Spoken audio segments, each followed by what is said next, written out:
Hello, welcome Gurbindersingh. Thank you, Rohit. Beyond uh, leadership and visioning, I wonder what are few characteristics and traits you see with successful executives? Very interesting. Successful executives, whenever we talk about the traits, the first two traits will come up as strategic thinking and resilience. Very stereotype, everybody will talk about that. But in my experience, two of the traits that I also see as very, very critical for a successful leader. The first one is intellectual curiosity. I define intellectual curiosity as somebody who's a voracious learner. His intention and his curiosity is to know.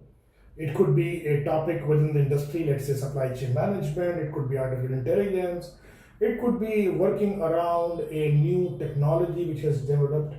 So, not only it adds knowledge, it also brings in a certain humility that how much I don't know. It's a very, very interesting trait for successful leaders. And a second related trait is comfort with vulnerability. If you would understand, it's not about oversharing, it's not about telling too much about yourself, but vulnerability is saying, your idea is good, your idea is better than my idea, and I think let's go with that. So vulnerability for a leader is the trust building mechanism. And as the arrogance goes down by being a learner and vulnerability goes up by being opening up where the best ideas win, it's a beautiful win-win situation for a leader.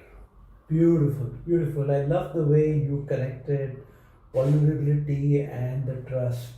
In the world of distraction, I wonder what does focus look like as a daily habit for top performers? Focus. Focus is entirely about two things.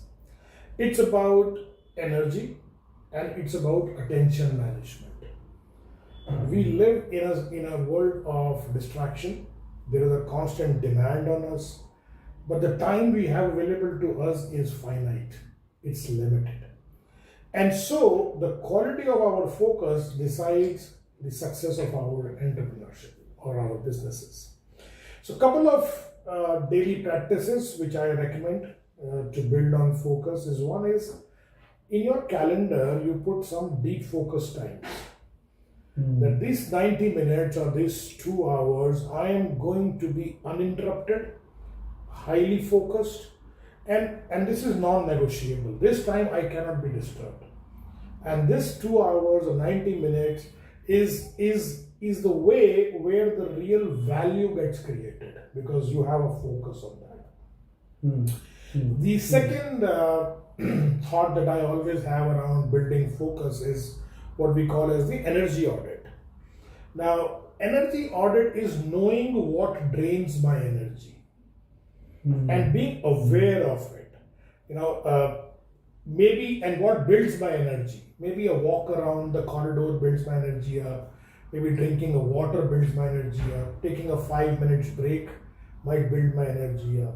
So it's more about managing your energy and managing your distractions.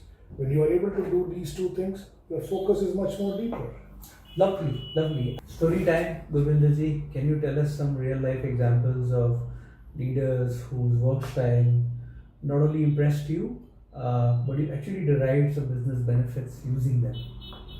Stories are powerful, stories are relatable, they build a lot of influence and they give us some examples. And as you spoke about leadership story, I worked with a very brilliant CEO once, very driven guy, very techie. He was the CEO of a mid-sized tech firm. And he was immensely successful, but perpetually overwhelmed with the work that his team was doing with him. So his habit was to kind of be the ultimate problem solver. His team, every major decision would end up in his table and he would be working with it. And so when he worked with a coach actually, and one of his habit that he was that changed everything for him was the implementation of a one-page strategy document. Wow.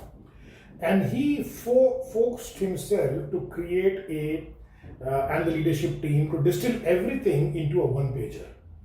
And on that one-pager, the next 1 quarter's entire strategy and 3 key objectives were mentioned. So with this document, the next part of the story starts. He started to do the reviews of them. He initiated a system of review of this one-page document. Now, traditionally in the reviews, we ask, what have you done? What didn't get done? What will you do next? His approach was very different. His question was, how did you do the work this week that the needle moved forward towards the tangible results? Wow. Okay. Very interesting. Yeah. How did your work move the needle forward this week as a tangible result? Now, this one shift in his approach, in his behavior, or in his strategy, or his style, did 2 things for them. The first thing it did was that the tangible results started to show up, because he was only talking about what did you do, how did you do, what did you do, what did not do was not the discussion. So productivity and ownership, they started to go up because people knew that they will be asked about that. And secondly, it freed up his whole bottleneck around solving problems. People were responsible for what they were doing, how they will move the needle forward, whatever way they move it. So the habit was not just about personal productivity, but it was a cultural reset for the organization that actually moved the financial performance. And I always share this story with great enthusiasm. I love this story. Wonderful, beautiful insight. Not only he solved a problem for himself, but he set the culture right. Yes.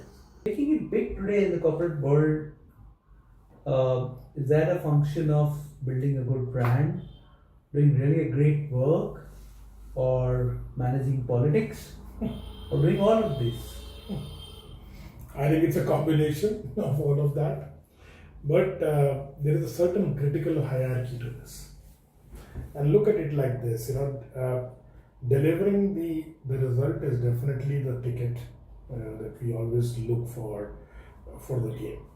Without the results, nothing matters. And that's the focus of the whole leadership game.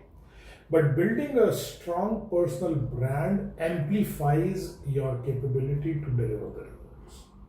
So building a brand is not just about being a social media famous or a LinkedIn famous or Instagram famous. It's about being known for something valuable. It's about being the innovation guy. It's about being the productivity guy. So building a brand like that is something which makes your results even more tangent. The third thing that always comes very handy in that hierarchy is about understanding the dynamics. Sometimes we use the word politics, but I use the word dynamics. And it is the navigation chart within the organization, within the minefield. It's not about being manipulative, but it's about having that emotional intelligence and understanding what are the different shareholders, different stakeholders, what are their motivations, what are their requirements, and building the alliances and navigating, having the priorities in the right place. So you cannot succeed with just one. And modern executives who are making it big, they have their brand as their foundation and they are result producers, and they also kind of understand the organizational dynamics and they navigate through effectively. That brings me to the last question for our chat today, Gurbindersingh, and that's about we don't know what we don't know. And since we don't know, how do we find our blind spots? And how do we manage them? And if you have any uncomfortable trait to recommend, even that will be welcome. Blind spots. I don't know that I don't know, and I don't even know what I don't know. And so, uncovering blind spots is actually seeking out some of the very uncomfortable evidence. It is uncomfortable for the matter, definitely. But there are two strategies that I recommend on working on this. The number one is what we call as the feedback triangle. Now, don't just ask generic questions. Identify one specific recent project or presentation and then go to three people. A superior person, or somebody higher than you, a peer, and a direct report. So three people, a feedback triangle is being built. What is one thing that I did that was most effective and I should keep on doing it? Get that feedback. You're looking at blind spots. So what is one thing I did that was very effective and I should keep on doing? Second question, one thing that I did hindered our progress and I should change that. Third question, if you were in my shoes, what would you do differently next time? It's a kind of a 360-degree feedback mechanism. So it gives you the view from your end, other person's view, what you did well, what hindered the progress, and what would you have done in that progress. Uncovers a lot of blind spots. This is very good insights, Gurbindersingh, and thanks for taking time out today. This will be very helpful. Appreciate your help. Any closing comment before we close? Well, thank you very much for having me here today. And I think one of the closing comments I would have for the leaders is to shift their mindset from being in command to being a coach. Wonderful, wonderful. Thank you. Thank you, Gurbindersingh. Thank you.